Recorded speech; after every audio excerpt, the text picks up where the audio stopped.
জাতি ৰক্ষাৰ শেষ দিন 23 অক্টোবৰ নাগৰিকত্ব সংশোধনী বিধেয়কৰ বিৰোধিতাৰে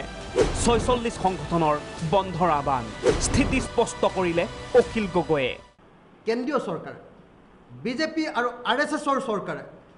নাগৰিকত্ব সংশোধনী বিধেয়ক 2016 কোনো পৰ্যায়ে লোকসভা আৰু ৰাজ্যসভাত উত্থাপন কৰিব নোৱাৰিব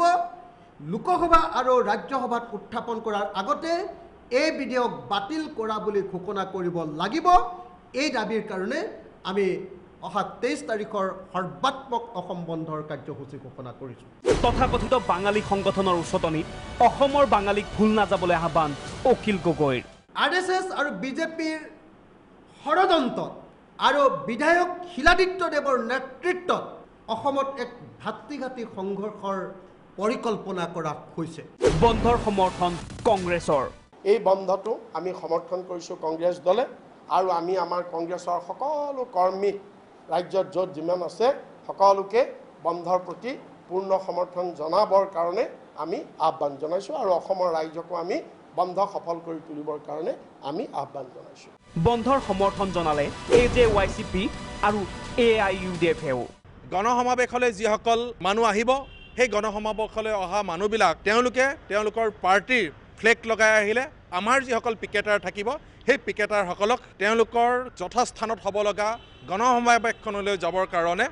সুবিধা কৰি দিবৰ কাৰণে আমি আহ্বান জনাইছোঁ যিহেতু সেইদিনা অন্যান্য গাড়ী আমি সৰ্বাত্মকভাৱে বন্ধৰ ব্যৱস্থা কৰিছোঁ অসমৰ স্বাৰ্থত আমি 2000 নাগৰিকত্ব 16ৰ যিটো বিধায়ক আনিছে এইটোৰ আমি বিপৰীতে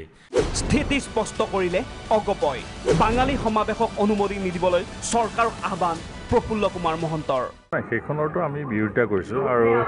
চৰকাৰক আমাৰ তৰফৰ পৰা আমি কৈছোঁ যে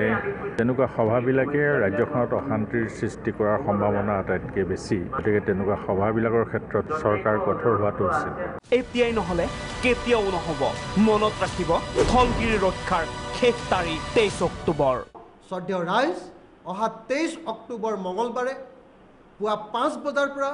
সন্ধিয়া 5 বজালৈকে সৰ্বাত্মক অসম বন্ধ পালন কৰি আৰু অসম বন্ধ পালনৰ কাৰণে আপোনালোক ৰাজপথলৈ ওলাই আহি নাগৰিকত্ব সংশোধনী বিধেয়ক বাতিল কৰিবৰ কাৰণে দাবী জনাই অসমক ৰক্ষা কৰিব বুলি আশা কৰিছোঁ নহ'লে কিন্তু অসমীয়া জাতি গ'ল ব্যুৰো ৰিপৰ্ট প্ৰাগ নিউজ